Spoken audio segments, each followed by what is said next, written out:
Hello ladies and gentlemen, and welcome to a Thursday evening episode of Ted's Booze Cellar with me, your most gracious host Ted. Welcome to the premier alcohol review show here on YouTube. It is currently 6:15 on the 15th of June 2023. I hope I'm finding you all in a good state of affairs. If I'm not, then I hope things improve for you very, very soon. Now, I do look a bit baggy under the eyes because, well, I just haven't really been getting I haven't really been getting any good sleep the last couple of weeks. Partly just because of, just all sorts of things, but particularly the heat. I just can't stand the heat, and this is why, summer isn't my favourite of the seasons, to be honest. So, yeah, can't stand it. There's some nice things about summer, but just being too hot to sleep properly really isn't one of them, to be honest. So, yeah. But, anyway, the best way to cool down, well, one of the best ways, not the best way, one of the best ways to cool down is to have a nice icy cold beer. And, one of the newest colleagues at my workplace, James, he has a brilliant girlfriend called Mathilde, who has very kindly supplied today's drink of choice. This is a lovely Belgian number by the name of, to be honest, I don't know how to pronounce this, Pauwel Kwak, particularly Pauwel Kwak Ambrée. Now, this is a very, very old Belgian blonde beer sort of style brewery. They've been around since 1791, so they've definitely been around the block for a good old while. And I've been looking on their website at some of the beers they do, and I've seen these guys around, but I don't think I've ever tried any of their stuff. They do this amber beer. They also do a more traditional sort of like blonde beer, and then they also do a rouge beer, which I guess is somewhat similar to Kriek or like Belgian cherry beer. So I definitely might try out some of their other stuff, because I am a sucker for a good Belgian beer. And they do look pretty good. It looks like good quality stuff. So I'll try and remember to put the link to their website in the description below. But to James and to Mathilde, thank you very, very much. This is very, very much appreciated, and I always appreciate a good gift, especially if it's alcohol related. But first off, the design of the bottle. Bit surreal with the sort of traditional Belgian man whose head has been replaced by a wicker of wheat. Slightly odd, slightly surreal, but I like the style, and I like that he's drinking it out of like a proper Belgian ale glass there, as you can see, a really traditional one there. That's very nice. So definitely, you know what, just for the sort of sheer absurdity of it, and the fact that it does have a nice mixture of colours here, and the bottle is sort of very classically European, I'll give it a good 10 out of 10. This is a very handsome looking beer. And, yeah. Oh, wow, I've just noticed it's 8.4%, so definitely got a bit of a kick. But then again, what did I expect with Belgian beers? But, anyway, let's start off by giving it a good snifter to see what our first impressions are like. Ah, there we are. Let's see. Ooh, God, that's got a bit of a whiff to it. Although rather subdued towards the end, so... it's just that standard beer, sort of like wheaty sort of smell, but even though it's quite sort of strong, it's strong in a very subdued way, kind of weirdly enough. Like, I feel like some sort of like classic European beers can put some people off by how strong their noses are, like full on, but like this is very smooth, and it's sort of like very sort of like, it's like very strong smell, but it sort of like levels out very evenly, so it doesn't overpower you too quickly. So yeah, very nice nose. I'll give it a good solid, let's say 9 out of 10 for the nose. It's a pretty good nose. There's just some slight thing missing, but I'm not really sure what, but it smells lovely. Anyway, we'll pour a bit into this glass to see what the colour is like, and to smell it a bit more properly.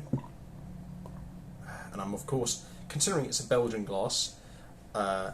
beer, sorry, I'm pouring it into a Titanic Brewery glass, which is English, so yeah, that kind of goes without saying. But let's have a sniff of it in the glass. Oh yeah, definitely a bit more vibrant in the glass. A bit more fruity as well. Slight sort of like plum after smell there as well, which is really nice. But yeah, I think in the glass it's probably like a 10 out of 10. I think it was just missing that sort of slight sort of fruity-ish sort of tint to sort of like offset the wheatiness. But yeah, lovely nose. Anyway, as always, we'll have a quick palate cleanser of water first.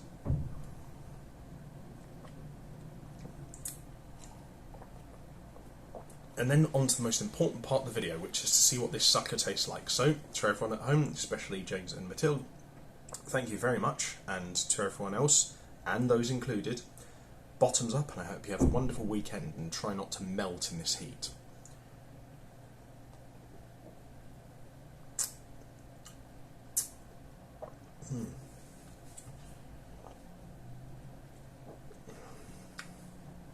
Oh, that's really nice.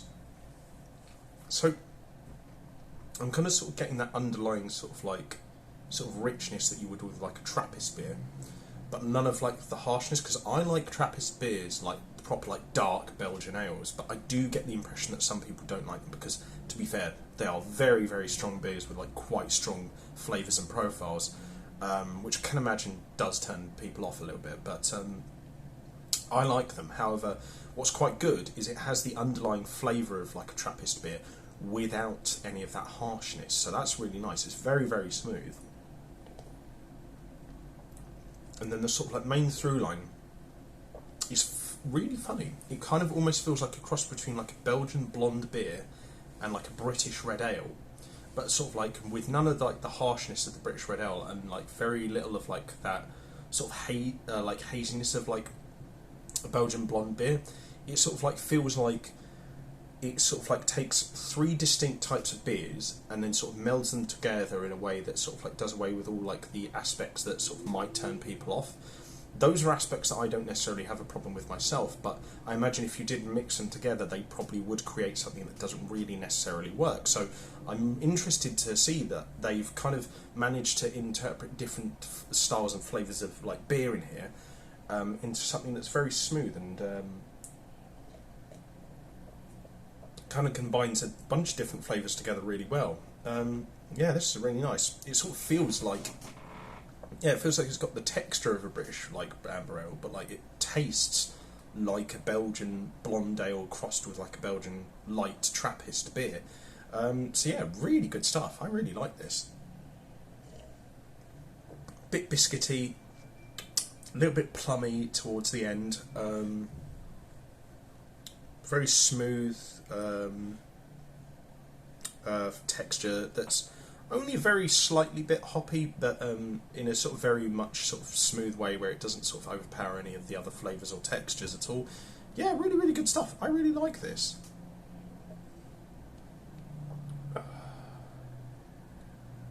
God, I'm actually really struggling to say anything bad about this.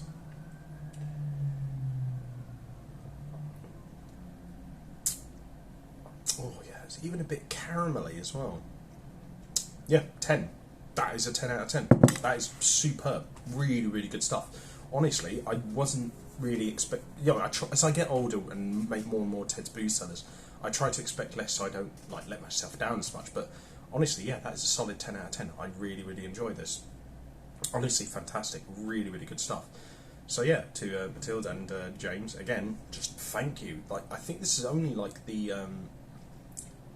13th or 14th drink out of like what must be about 400 episodes that's got a 10 out of 10. So honestly, fantastic. This is really, really good stuff. So yeah, thank you very much for watching. If you like this video, leave a like, share and subscribe. If you have any suggestions for future episodes of Ted's Booze Cellar, let me know in the comments section down below.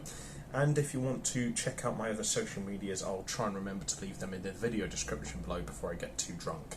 And until next time, have fun, stay safe for whatever you're doing, don't do anything I wouldn't do, wash your hands, drink responsibly, know your limits, and I'll see you guys at the bar next time on Ted's Booze Cellar. Très bien, and goodbye.